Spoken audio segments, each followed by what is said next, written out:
So overnight, multiple European nations moved troops and military assets into Greenland as President Trump stated that we're going to do something there whether they like it or not. Quote, if we don't do it the easy way, we'll do it the hard way. I mean, what are we doing here, guys? I mean, even if you say that this is just a negotiating tactic, that President Trump is bluffing about taking Greenland, we're talking about burning bridges left, right, and center over something that largely could have been resolved by just talking to our friends. So anyways, the Associated Press overnight said, quote, troops from several European countries, including France, Germany, the UK, Norway, and Sweden, are arriving in Greenland in a show of support for Denmark as talks between representatives of Denmark, Greenland, and the United States on Wednesday highlighted fundamental disagreement between the Trump administration and European allies on the future of the Arctic island. Denmark announced it would increase its military presence in Greenland on Wednesday, and several European partners started sending symbolic numbers of troops on that day, just as the Danish and Greenlandic foreign ministers were preparing to meet with White House representatives in Washington. The troop movements are intended to portray unity among Europeans and send a signal to President Trump that an American takeover of Greenland is not necessary, as NATO together can safeguard the security of the Arctic region amid rising Russian and Chinese interest. That's an article I never thought I'd read, but here we are.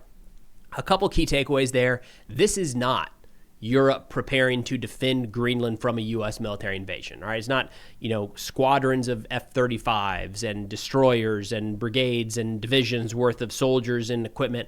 That's not what's happening here, and that's not the intent of what's happening here. So they hit the nail on the head by saying these are symbolic numbers of troops, talking about dozens from each one of these countries. Now, it looks like those numbers are set to increase and continue for a while, but nonetheless, it is symbolism from these countries that they stand with Denmark and that they stand with Greenland. It's normal. It's something we often see. I just hate that in this context, the standing with means that it's because of things the United States has said and done in recent days. The second part of this is a signal to President Trump from our European allies that they're interested and willing in taking Arctic security even more seriously, especially around Greenland, more than just words, but actual actions. Now, one of the challenges in understanding exactly what's happening here is we don't know what Trump wants, to be blunt. Like, is he just trying to expand U.S. territorial control? I feel like we kind of heard that at times. Natural resources is another one that pops up from time to time. The one that gets the most attention, we're going to spend most of today's video on, is the national security aspect, that we need Greenland to protect the U.S. homeland. But on top of that, there's still the question of, is this just a negotiating tactic, a bluff, maybe to get Europe to focus more attention or more investment dollars on Greenland? Any one of those things are technically still in the cards, for better or for worse. Now, personal opinion, and I'll try to not let this shade the rest of the video, I think every one of those is bad. You can make the most hardcore national security argument, and we're going to get into that here in a minute. We have allies able and willing to help, opening the door, saying, what do you guys want? We're here for you. Let's do this thing together. I don't know that the approach that we're taking right now is a net win for U.S. short or long-term interests. Now, starting out with President Trump talking about exactly what's going on here, saying we're going to do it here in Greenland sooner or later, whether they like it or not, easy way or the hard way. But right now, we are going to do something on Greenland, whether they like it or not, because if we don't do it, Russia or China will take over Greenland, and we're not going to have Russia or China as a neighbor. I would like to make a deal, the easy way, but if we don't do it the easy way, we're going to do it the hard way. Now, I think it's worth starting with the national security angle here, and that's the one that we hear most often from President Trump, his advisors, spokespeople, so on and so forth. And in President Trump's own words, this is him a couple days ago talking about the national security rationale for the United States taking Greenland. But we need that because if you take a look outside of Greenland right now, there are Russian destroyers, there are Chinese destroyers and bigger, there are Russian submarines all over the place.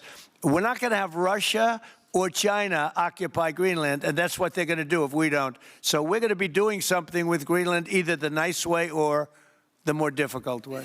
Now, following their meeting yesterday in Washington, D.C., the foreign minister of Denmark was on Fox News pushing back on some of this, not directly responding to President Trump, but saying, hey, our interests align. We also do not like China. We also do not want to align with Russia. In fact, we've taken steps to make sure that they do not have undue influence in Greenland.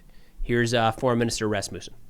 There is a concern about Russia and China in that area, right? Yeah, and we share that concern. I mean, but we also need to have a facts-based dialogue, and due to at least Danish intelligence, and I don't think your intelligence have a different view on that, we haven't seen a Chinese warship in Greenland for a decade or so. There's absolutely no Chinese investments in Greenland. When I served as Prime Minister, I served Prime Minister twice. We avoided any kind of Chinese investments in infrastructure. 10 years ago, the Road and Belt Initiative, what you have seen in Africa, we avoided all that. We now build new international airports in Greenland. They are funded by Danish money. We had an abandoned American military installation years ago. There was a global tender. I personally intervened in this in order to avoid, any Chinese footprint. So now, of course, alongside all of this is this kind of hint that we might be taking military action against a NATO ally, which is, again, a wild thing to say out loud and actually have to debate. There's a lot of pushback to that, not just from the American people, we'll get to that here in a minute, but from lawmakers as well. Here we have Republican Senator Kennedy saying any sort of military action taken against Greenland would be weapons-grade stupid. He did talk about Greenland. Let me give you my perspective. Even a modestly intelligent ninth grader knows that to invade Greenland would be weapons-grade stupid. Now, President Trump is not weapons-grade stupid, nor is Marco Rubio. They do not plan to invade Greenland. That doesn't mean they're not going to seek a legal formal partnership with Greenland as to their and ours national defense. And for what it's worth, that's kind of how it's being received in Denmark as well, with the foreign minister here, again on Fox News, saying he doesn't actually think an invasion is going to happen. He doesn't think that's in the cards. And personally, I'm in that camp too. And maybe I'm just blind and biased because I don't want to see that happen. But it doesn't seem like that's probably something that's going to happen anytime soon. But Rasmussen goes on to say here, talking about the national security aspect, the U.S. hasn't made any requests for us to improve force posture or add more locations for the U.S. military, anything, for 20 plus years. Like, we're ready. Come on. What do you want? We're happy to do it. Just ask. But you also don't believe the U.S. is going to invade Greenland, do you? No, at least I do not hope so, because, that will be the end of NATO. But I want to have a more positive approach to all this. And I think it's important for me to say that we share the concerns. That's why we are investing heavily. We haven't received any military request from U.S. About stepping up in Greenland for the last 20 years. And we have this framework from 1951. We have a defense agreement. We all belong to NATO. And we think that our way forward should be that we, combine forces. So we share the concerns to some extent, but not the methods, if I could put it that way. Now, I mentioned U.S. support for any number of these measures, and the Economist YouGov ran a poll a couple days ago, January 9th through 12th, where they asked a couple different questions. The first one here, do you support or oppose the U.S. using military force to take control of Greenland? Only 8% supported that, 68% opposed. And then breaking this down along partisan lines, 89% of Democrats opposed, 72% of independents, and 45% of Republicans oppose using military force to take control of Greenland. There is not support there, seemingly anywhere. So we'll see. Again, personal take, I don't think that's in the cards. I hate the fact that we're even having the conversation. Now, if we're not going to use the military to take territory, there's also been the question of what about buying it? And does that dynamic change if there's an offer on the table and Denmark and or Greenland say, great, we're willing to become a part of the United States. We've been purchased, right? This has happened in U.S. history. So President Trump was asked about this because with that comes the question of why do you need it, right? What changes if you own it versus it's just controlled by a key ally of the United States? And here's President Trump's answer. Mr. President, why is it so important to you to own it when you have a military presence there, which you could expand to affect the security? Because when we own it, we defend it. You don't defend leases the same way. You have to own it. A similar question was asked of White House Press Secretary Caroline Leavitt, where she was kind of pressed on, you have all of this access to Greenland. You can kind of do whatever you want with the military there. Why now do we have to possess it to influence that? Pretty similar answer to President Trump, but here we go. Just to follow up on Greenland, there are treaties already on the books that give the United States access to the island. They can construct and maintain military bases there. We can house personnel on the island. The U.S. has control of landings, takeoffs, anchorages, etc. So I'm curious if you could just spell out for the American public, what specifically would the U.S. gain by taking control of Greenland that the U.S. doesn't already have access to right now? More control over the Arctic region and ensuring that China and Russia and our adversaries cannot continue their aggression in this very important and strategic region. And there would be many other benefits as well that, again, the president and his national security team are currently talking about. Now, in looking at the possibility of the United States acquiring Greenland through purchase, NBC reported that could cost the U.S. as much as $700 billion. And there are reports right now, unverified, but enough to where they're actually making their way into poll questions, that the U.S. may offer to pay between $10,000 and $100,000 per Greenland resident to join the United States. Now, this is something that Secretary of the Interior Doug Burgum hit on yesterday. He shared a picture, I'll have it up here on the screen, showing that, that Greenland and Alaska are kind of key to protecting the United States. And an interesting thing when looking at this is I feel like we glossed, I hope I don't put my Canadian friends in the crosshairs here.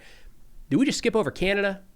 Like, if we're looking at northern security and security in the Arctic, I feel like Canada's a big one there. Why are we looking at Greenland, either taking it over or buying it, but Canada's not in the conversation? I hope Canada's not in the conversation. I kind of like it how it is, but either way, here's Secretary Burgum talking about why we need Greenland for U.S. national security.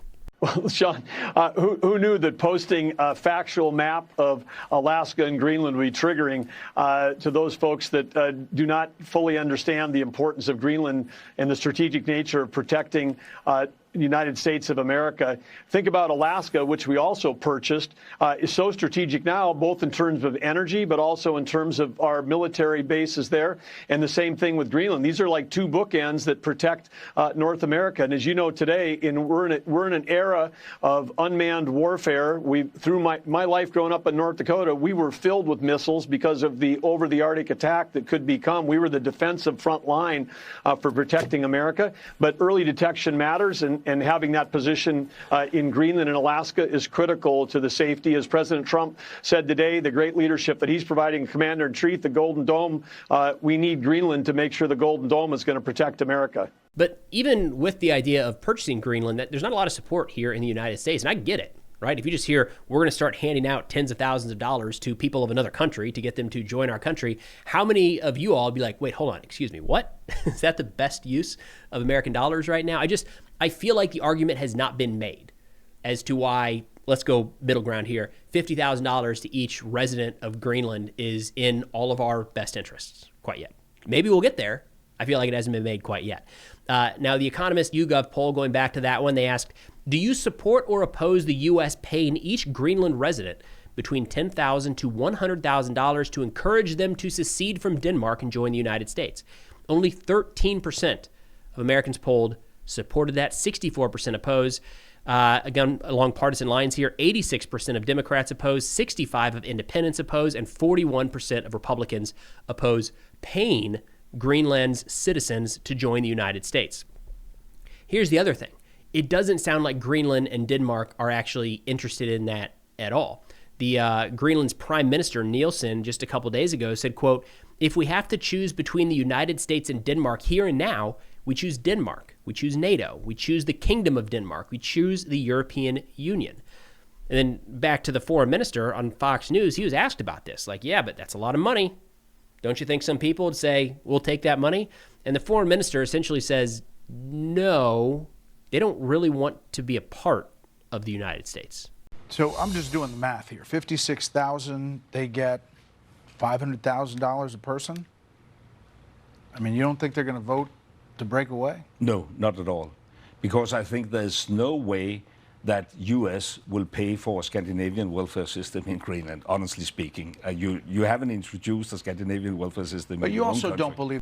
Now, turning to European responses, where this is where a large part of my view comes into play here, is whether you think this is a negotiating tactic or all bluster or anything like that, that there's no real action on the back end of this. It's being perceived as a significant threat by some of our best friends around the world. So we've got the Polish Prime Minister Tusk saying that this would be an attempt to take over a part of a NATO member state by another NATO member state would be a political disaster, the end of the world as we know it. That was somewhat echoed by the EU Defense Minister Kubilius, who said, quote, "I agree with the Danish Prime Minister that it would be the end of NATO." Turning to the UK, one of their politicians, Ed Davey, actually called to put together plans to sanction and punish the United States if we take military action against Greenland. That's not strength. It's unhinged. Keir Starmer must stand up for international law, and God forbid, if any attack against Greenland does take place, the UK should immediately place sanctions on the Trump organisation. We should place an immediate ban on its operations in Britain, and we should hold a parliamentary debate on whether or not we should continue hosting US forces on our soil at all. I wish I didn't have to say any of this, but it's time we started taking Trump's threats seriously. And then shifting outside of the political realm to kind of the commentators, we've got Fabian Zulig, the chief executive of the European Policy Center in Brussels. He said that if Europe stuck together, they could show Trump that his dog-eat-dog coercion comes at a cost, saying that Europe must make not symbolic gestures, but measures that resonate domestically in the United States and hurt Trump and his policy choices where it matters most, with his political base. Trade, markets, regulatory cooperation, and industrial partnerships all provide leverage. So where does this all sit right now? I would expect, and we're getting word, that European troop deployments to Greenland are continuing. Would not be shocked to find a new Arctic, multilateral, multinational Arctic exercise planned sometime in the near future. Just yesterday, there was a meeting in the White House between Rasmussen, Vance, Rubio, and a handful of others. We have a little bit of footage from the press release following that where Rasmussen says, we're not on the same page. And he certainly doesn't look very happy, but at least the talks are continuing. Here is Denmark's view of how those talks wrapped up just yesterday. The president has made his view clear, and we have a different position. We, the Kingdom of Denmark, continue to believe that also the long-term security of Greenland can be ensured inside the current framework, the 1951 agreement on the defense of Greenland, as well as the NATO treaty. For us, ideas that would not respect territorial integrity of the Kingdom of Denmark and the right of self-determination of the Greenlandic people are, of course, totally unacceptable. And we therefore still have a fundamental disagreement, but we also agree to disagree. And therefore we will, however, continue to talk. We have decided to form a high-level working group to explore if we can find a common way forward. The group, in our view, should focus on how to address the American security concerns, while at the same time respecting the red lines of the Kingdom of Denmark. We expect that such a group will meet for a first time within a matter of weeks. All right, so that's about where everything sits right now. Again, it's complicated because you don't actually know, what is the desired end state of Trump and his administration? Is it to own Greenland? Physically take it over and it becomes a part of the United States? Or is it just to drive more investment from Europe to say, no, we actually want this, we're going to step in and do more? One or the other. If we are going to take it, is it because of national security? Because there's a whole series of questions there, and it sounds like Denmark is on board with what the United States is talking about. It seems like we could probably pursue those national security interests at a significantly reduced cost than buying and now having to protect that entire island. And then, or is it around natural resources? Again, not a lot of public commentary around that piece. You see that brought up as, well, this is the real reason. But when you're looking at actual government and official statements, the natural resources one always seems to be pretty far down the list. So we don't know. It's one of those things, clearly, because this is getting a lot of attention right now and a lot of focus from senior leadership in the Trump administration. But that's all we got for now. Thanks for watching, and I'll see you all next time.